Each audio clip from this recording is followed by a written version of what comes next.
दिल्ली के महरौली इलाके की रहने वाली रूबीना बताती हैं, यह घटना तब की है जब मैं 17 साल की थी। मुझे यह रात आज भी अच्छी तरह से याद है। जब मैं इस घटना के बारे में सोचती हूँ तो आज भी वही डर महसूस होता है। आज मैं जब यह कहानी साझा कर रही हूँ, मेरी वर्तमान आयु 25 साल है। हालांकि अभी तक मेरी शादी नहीं हुई है, क्योंकि मेरी पढ़ाई अभी भी जारी है। मेरे परिवार में कुल 4 सदस्य हैं, मेरे माता पिता, मेरी छोटी बहन और मैं। फरवरी का महीना था। इसी समय पापा के खास दोस्त, जो हमारे सबसे बेस्ट अंकल भी थे, उनके बेटे का बर्थडे था। अंकल ने पूरी फैमिली को इनवाइट किया था, लेकिन एनुअल एग्जाम शुरू होने के कारण मैं और मेरी छोटी बहन बर्थडे पार्टी में नहीं जा पाए। उस दिन घर पर रुकना मेरे लिए सही साबित नहीं हुआ। ऐसी घटनाएं जो हमें अंदर से पूरी तरह से डरा दी। मेरे माता पिता मुझे घर का ख्याल रखना कहकर हमें और मेरी 11 साल की मेरी छोटी बहन को घर पर छोड़कर बर्थडे पार्टी के लिए निकल गए। शुरुआत में मैं बहुत खुश थी, क्योंकि इतने बड़े घर में अकेले रहना उस समय मुझे आजादी जैसा लग रहा था। उस समय मैंने अपनी बहन के साथ कैरम, लीडो एवं उन सभी प्रकार के खेल खेले जिससे टाइम पास हो सके।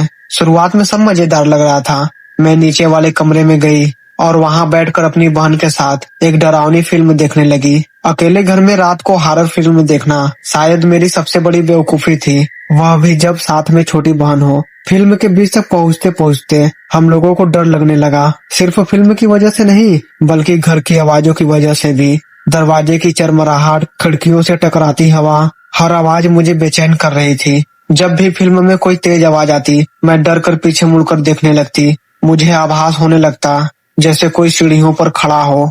आखिरकार मैं डर से परेशान होकर टीवी बंद कर भागती हुई अपने कमरे में चली गई। वहां जाकर मैंने अपने आप को रिलैक्स करने की कोशिश की। फिर मैंने अपना वीडियो गेम चालू किया और टाइम पास के लिए खेलने लगी, ताकि ध्यान बट सके। सच कहूँ तो अब यह हाल जितना बड़ा घर मुझे सताने लगा था। कुछ घंटे खेलने के बाद फिर अचानक मुझे सामने वाले दरवाजे के बंद होने की आवाज सुनाई दी। मैंने सोचा शायद मम्मी पापा वापस आ गए होंगे, लेकिन नीचे से अजीब आवाजें आने लगी। मैंने मम्मी पापा को पुकारा, लेकिन कोई जवाब नहीं आया।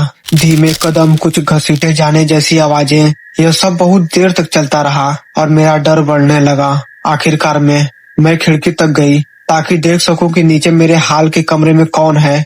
मैं वहां पहुंची, लेकिन हाल खाली था। उसी पल मेरे अंदर असली डर पैदा हुआ। उस समय मेरे पास मोबाइल भी नहीं था। मैं सिर्फ 17 साल की थी, इसलिए किसी को फोन करने के लिए मुझे कमरे से बाहर निकलना पड़ता, जो उस वक्त नामुमकिन लग रहा था। मैंने धीरे से अपने कमरे का दरवाजा चेक किया कि वह बंद है या नहीं, लेकिन मुझे पता था कि बाहर से भी उसे आसानी से खोला जा सकता था। मैंने कमरे में इधर उधर देखा और दीवार में बने छोटे से स्टोर नुमा रूम में जाकर छिप गई। अंदर से दरवाजा बंद किया और सांस रोके बैठी रही। कुछ ही सेकंड बाद किसी ने मेरे कमरे का दरवाजा खोलने की कोशिश की। फिर दरवाजा खुल गया। कोई मेरे कमरे के अंदर था और मुझे नहीं पता था वह कौन है या क्या चाहता है। मुझे बहुत ज्यादा डर लग रहा था। मैं पूरी तरह से चुप रही। मुझे उसके कदमों की आवाज सुनाई दे रही थी। वह कमरे में घूम रहा था, चीजें हिला रहा था। मेरे दिल की धड़कन बढ़ने लगी। हर सेकंड मुझे ऐसा लग रहा था जैसे मौत करीब आ रही हो। मैं बस यही दुआ कर रही थी कि वह मुझे न ढूंढ पाए। कुछ देर बाद उसके कदमों की आवाज दूर जाने लगी। मैं फिर भी घंटों तक उसी स्टोर रूम में छुपी रही। आखिरकार मुझे वह भागता हुआ दिखा। उसने मुंह पर काला कपड़ा लगाया हुआ था और पैर में अजीब तरह के फटे जूते पहना था। वो मेरा नाम भी पुकार रहा था। मुझे नहीं पता वो मेरा नाम कैसे जान रहा था, जबकि मैं उसे नहीं जानती थी। उसने मेरे कमरे का सामान बिखेरा। हम दोनों ने पूरे घर में देखा। दराज खुले हुए थे। टीवी और गेमिंग उपकरण जैसे कई सामान गायब थे। साफ था कि कोई घर में घुसकर चोरी कर गया था। इन सभी घटनाओं के बारे में मैंने अपनी बगल वाली आंटी और अंकल को बताया। उन लोगों ने तुरंत पुलिस को बुलाया।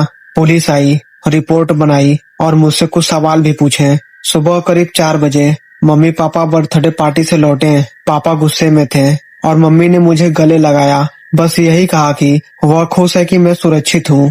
उस रात का डर आज भी मेरे अंदर जिंदा है। आज भी जब मैं उस स्टोर रूम में छिपे होने के बारे में सोचती हूँ तो वही डर फिर से महसूस होने लगता है।